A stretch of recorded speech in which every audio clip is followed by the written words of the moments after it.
And rolling. And we'll clap it. You rolling? Rolling. Hey, this is Walter Van Dusen and Sean Robinson. we are at the genuine Hot Rod Cameras CINEBEER. CINEBEER? CINEBEER. CINEBEER. Yeah. And today we're talking about the new Lumix GH7 with, the XLR2 audio adapter. and we are currently recording on, The GH7 here. which lens is that? That is our 10 to 25 f1.7 Vario-Summilux. And Do you yeah, have another lens? we got a 25 to 50. Again, f1.7 Vario-Summilux. So these are zoom lenses with a fixed 1.7 aperture. And yeah, we are recording an ARRI Log C3 on the GH7 as well.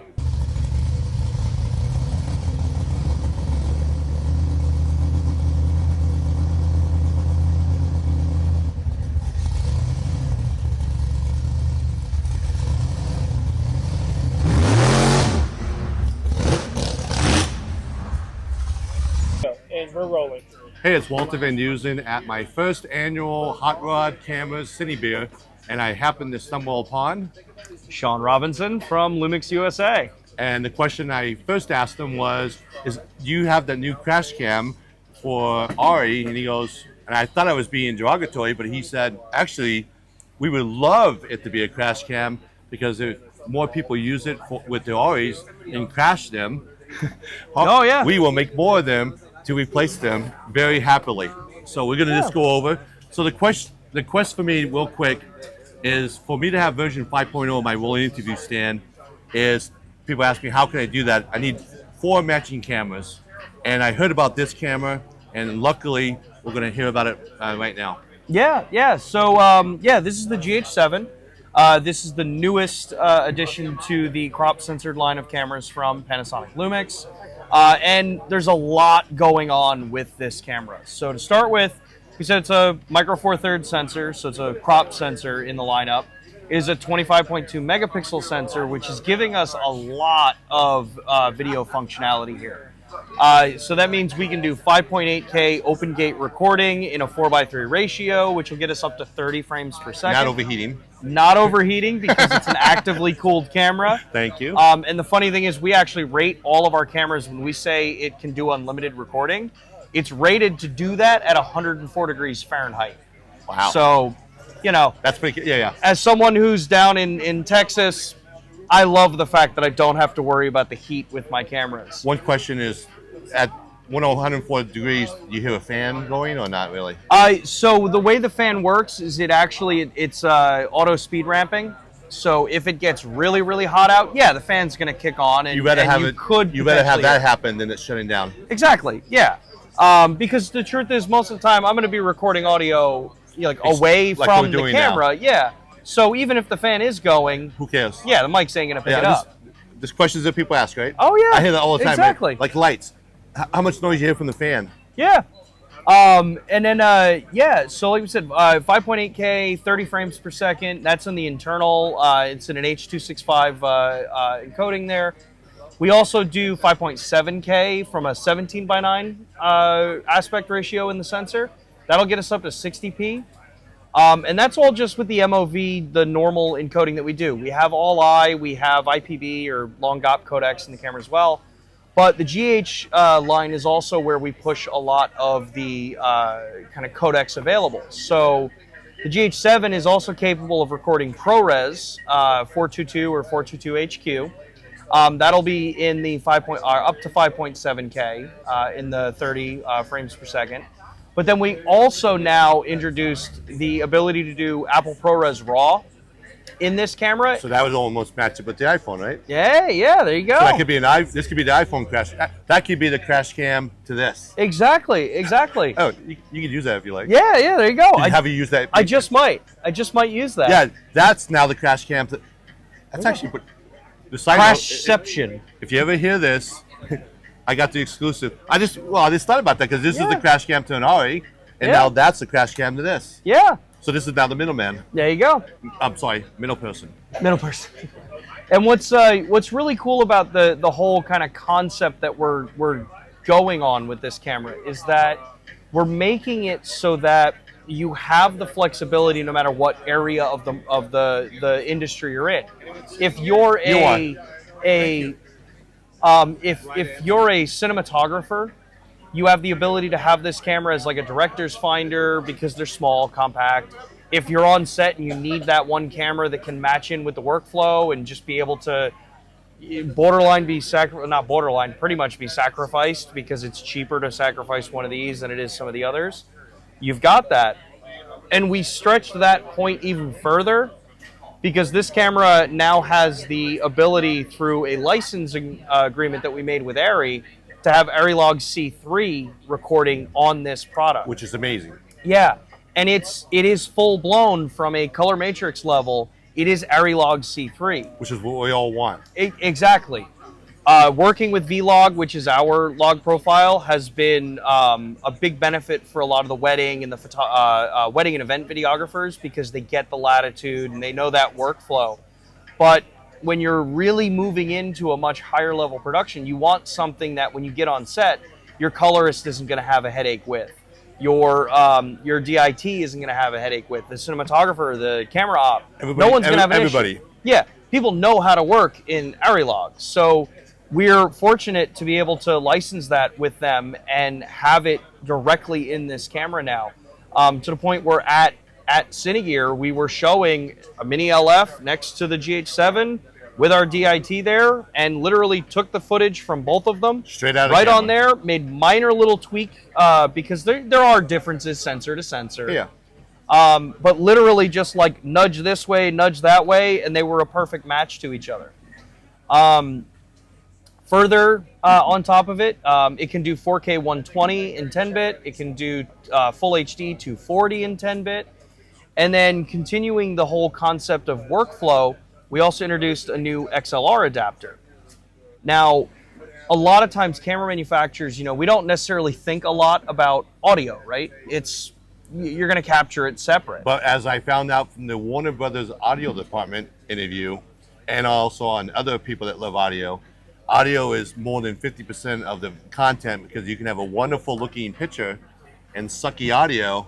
So now it looks like you have phenomenal picture with the ability to have matching. I'm an audio guy. Yeah. Oh, And I'm very disappointed by the fact that they don't think about audio. That's a beautiful picture, but the audio is awful. I've done some shoots where I'm up on a 10-step and they wonder why when they go to dailies, they get audio that sounds like this. Yeah. I don't believe that it's... I don't have this. Put that on, I don't mind. We're talking about the audio. So you're pretty jacked up on that Panasonic now thinking about audio. Well, I'm surprised that, ARRI does have audio inputs and Sony does have audio inputs, but I work for a camera company, Panavision, which is phenomenal. And they're known for their lenses and their cameras, and they're amazing. But I'm an audio guy working for a camera company that doesn't do audio. And it's frustrating because I've been on shoots where they want this big, beautiful shot, and the shot is gorgeous. I'll give you that. But the audio sounds like... I'm sorry. Well, if I'm slick, I'll do a donkey. Yeah. No, the audio sounds horrible. Yes. How's that? Yeah. Yeah, I agree. So that's...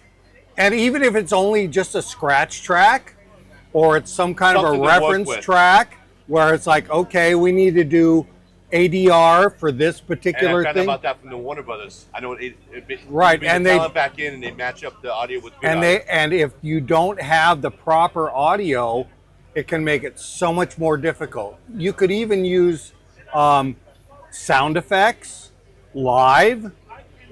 There's so many things, and it's very frustrating as an audio guy. So what do you think about that? So this is a crash cam. Some cool things that you probably wouldn't recognize on this right off the bat. Full size, right? 3-pin XLR, baby. Can you get 48-volt Phantom? Yep. And then it goes even further than that. That's So money. this. You want to hear about that? Yeah. From an audio perspective? Yes, I'll I take do. that. I'll take that back. I'm glad you sat down. Aren't you glad I immediately said yes? Yeah. Well, I'm just saying, how cool is it that you're an audio guy? So the XLR2, the adapter that is designed for this camera, Actually, on put top that of back on. He's not going to on top of the fact that it does ARRI Log C3, so this way a little bit. for Actually, this is for you. so when paired with this camera, what we're going to get is you get 4-channel input. You have a 3.5 in for those that want to work 3.5 So you have if you need two it. regular and 2 at 3.5. Yeah. And that has 48 volt Phantom. Yep. So we got 48 volt. You got Phantom power in for the 3.5. Right. You have all your various different controls on it. But the part that you don't get just by looking at it is that it embeds 96 kilohertz 32-bit float right Wow. into the footage. Wow. And you can do that That's on all serious. 4 channels. Now, does it have compressor limiter on each channel? So on this one, you've got your gain, low cut. You do have a limiter on each of the channels here. Or a 20 dB pad or something like Yeah. that. Yeah. Yeah, and the whole kind of like big thing with this is that, you know, cameras like this have always been for wedding and event videographers. Right. And in this world, people use them, but they're always the one of like, hey, we have it on set, someone had it with them, and we want to put a camera in Kind maybe of a little more dangerous a position. BTS or something. Yeah. But here's the problem: if somebody gets a lav on them and they're like, blah, blah, blah, and then they scream, and you don't have a limiter or a compressor or a 20 dB pad, you're going to clip. And in digital, you can't clip. In analog, you used to be able to go a little above 0 or plus 3.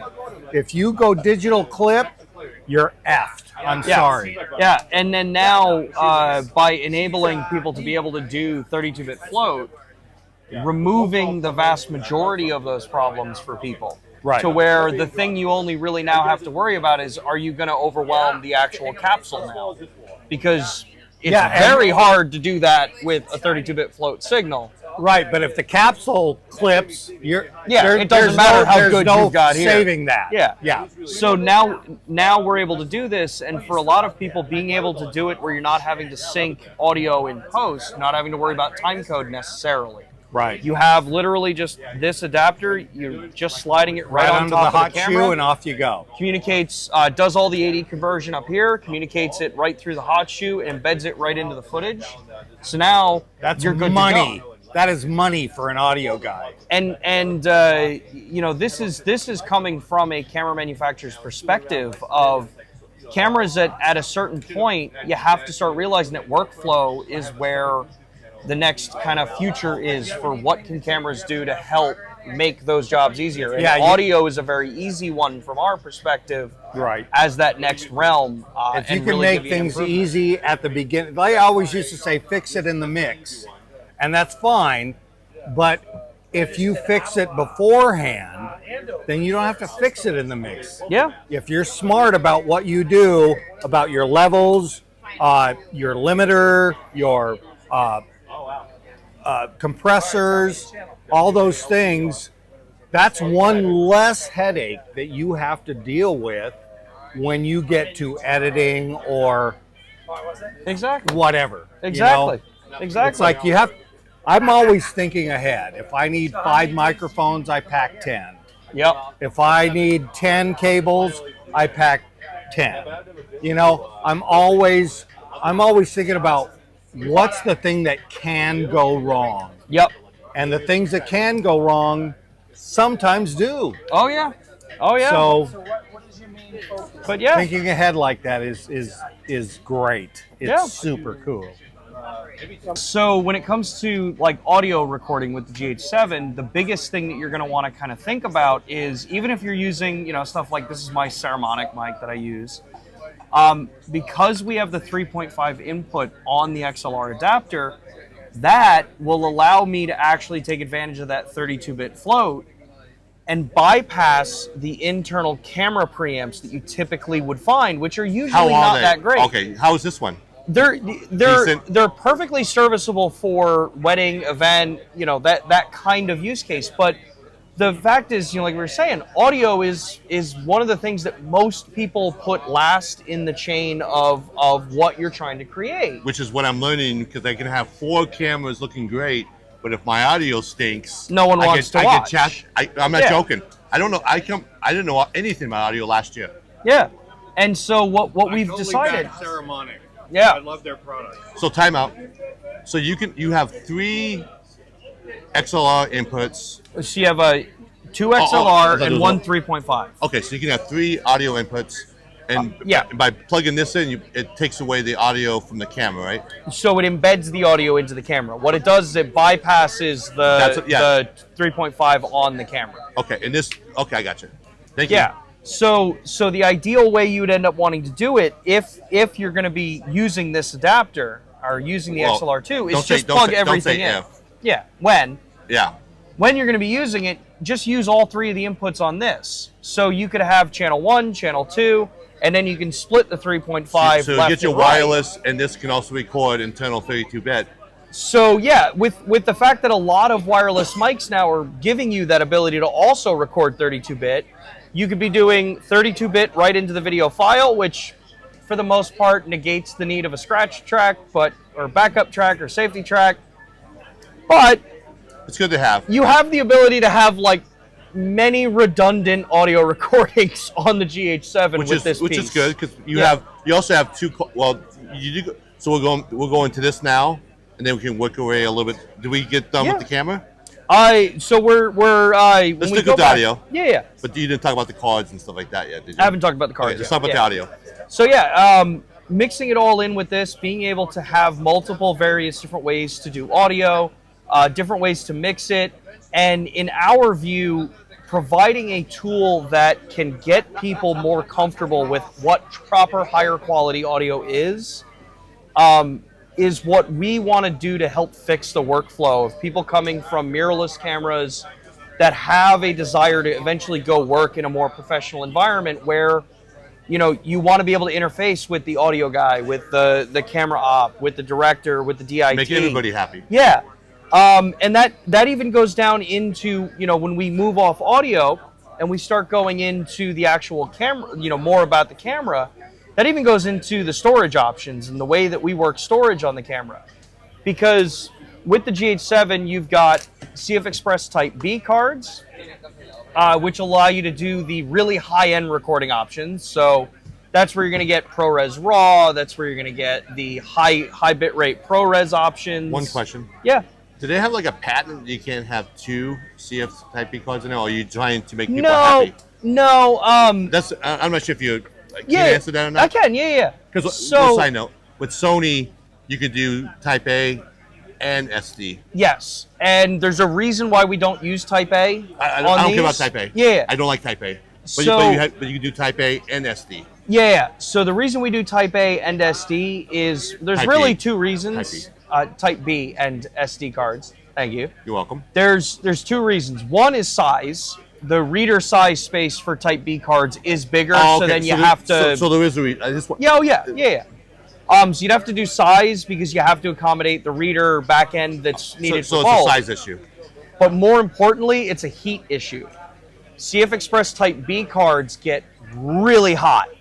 Really, really hot as you record. And that's why you have it near the That's fan. why it's on the backside. It's closer to the fan. It's able to pull the heat That's the question out. I had. Now you answered it. Thank you. But yeah, the CF Express B lets us do all the really high-end recording options. The SD card is really where you can do photos because it's still a photo camera. But the SD card also is where the proxy files will be stored, so you keep those offloaded. And then through the USB-C, we also offer the ability to offload to an SSD, So if I had or theoretically something like that. Is that cool? Yeah. Yeah. Panasonic's one of the only cameras that can do that, right? In this category, yes. That's kick butt. Yeah. And tell me, how about the LCD? So, when we start looking at the system and usability, like in the hand, we've also built in a very different style of LCD on the back of this camera. So it tilts, so you can keep your view on angle, so that you're not having to be off sensor plane. But then for those times where you do want to be able to adjust the actual positioning of the camera, you've got a fully articulating part of it as well. Conspiracy friend from Toronto. You know what I'm talking about? Oh yeah, yeah. So, So you then, can do this. so then you've got the ability, if you're going to be vlogging with it. Hey, I've got the Hey, stuff wait, here. wait. Hey, camera conspiracies. This is for you. Oh, are we recording? sorry. That's okay. Hey, camera conspiracies. What do we have here? A side. I can't see squat. Oh, you. Oh yeah, yeah. It's in playback. Yeah, that's right for him. now. That'd be fun. Yeah. But you know what I'm talking about, right? Oh yeah, yeah. Can you tell me about the EL zone system, please? So this does not do false color or EL zone. How cool would that be? It would be interesting, but instead we do waveform, vector scope, we do dual zebras.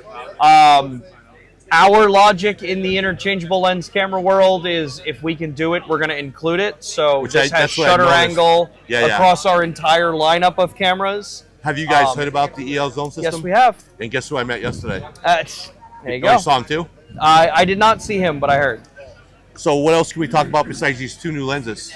Well, I mean, honestly, it's Let's really talk about just let's talk about the two new lenses. yeah. So as far as lenses go, it is a micro four thirds mount. So that means that you have access to the entire micro four thirds lens ecosystem if you want native. These are two of our kind of flagship optics that we have. This is a 10 to 25 and a 25 to 50. Co-branded with who? These are branded with Leica, and actually they help design the optics in this as well. We've got a very long-standing history of optic design and collaboration with Leica. But this gets you a 20 to 50 millimeter field of view, because in micro four thirds you double the number. So 20 to 50 and then a 50 to 100. They're an f1.7 constant, That's so pretty awesome. these are really fast, and they're matched to be the same size and weight. So if you are someone that's going to be operating on a gimbal, or if you're going to be someone who's working with follow focuses, the way they're designed is that the focus rings, the zoom rings, the aperture rings are all in the same position. You know closely? So yeah, it makes it easy to take them, put them into a workflow, and not have to like think about, you know, do I got to reshift things on my rig? Rebalance. Yeah, it just if works. if you have the little motors on. Yeah. You know, so that's pretty huge. That's very Yeah. cinema-like. Yeah, and Yeah, then how about- then even further on top of it too, the fact that the camera's got PDAF, so it's got phase autofocus. That's the new latest.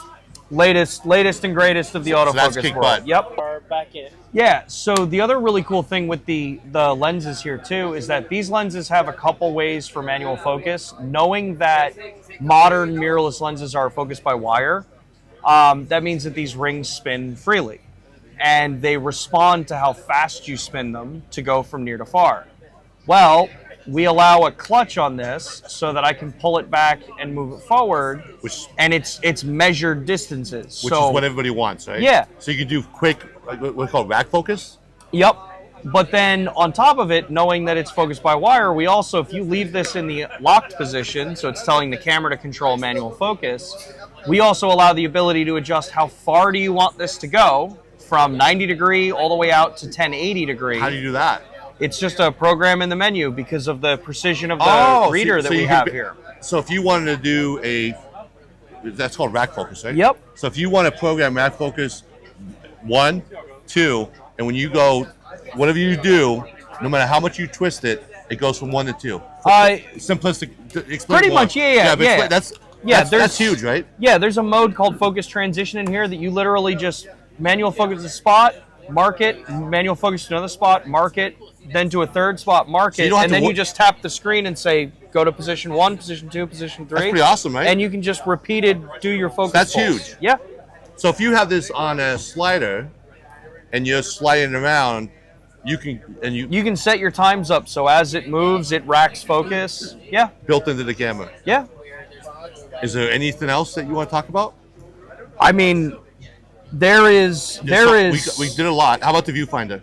It's the viewfinder on this camera. It's a 3.8 million dot 0.8x magnification Is viewfinder. that average, so or it's pretty average of what you see in this category. We have a direct audio interface on this camera as well. So, like we were talking about with the audio being a very important part of this, if I have this camera set to doing, say, 4-channel audio, I have the ability to press the audio button and actually have a full audio interface come up that lets me see all 4 channel levels.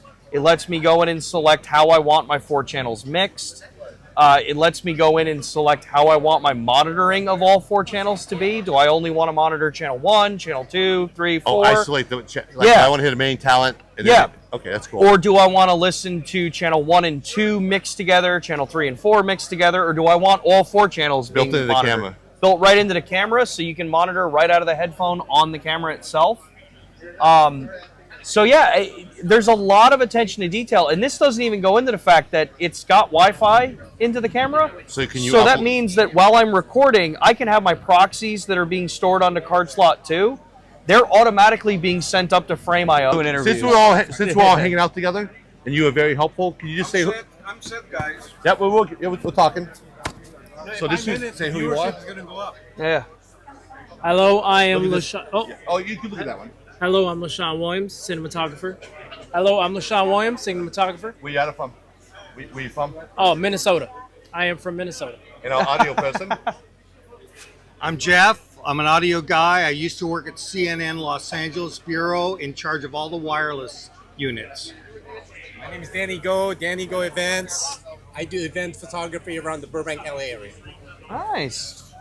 And then I'm Sean, Lumix USA. And I'm Walter Van Dusen. What lens are we using there? What lens are we using? So right now, that's on the 25 to 50 f1.7, and that's handheld and stabilization on the camera. And what was the ratings for it? Yeah. So I didn't say stop today. You made me stop. Yeah. If you look at the photographic ratings, it's 7.5 stops. Oh, okay. So like SEPA has ratings for photographers. In video, it just means that it's really dang stable. That's kick butt. So I just want to thank you very much for your time. I know you have to see these other hundreds of people here. Yeah. But this has been a Walter Van Dusen on the fly. I call it Winging It Walter. We have 2 lenses. One lens is being handheld by who? Panos Golf. Wait.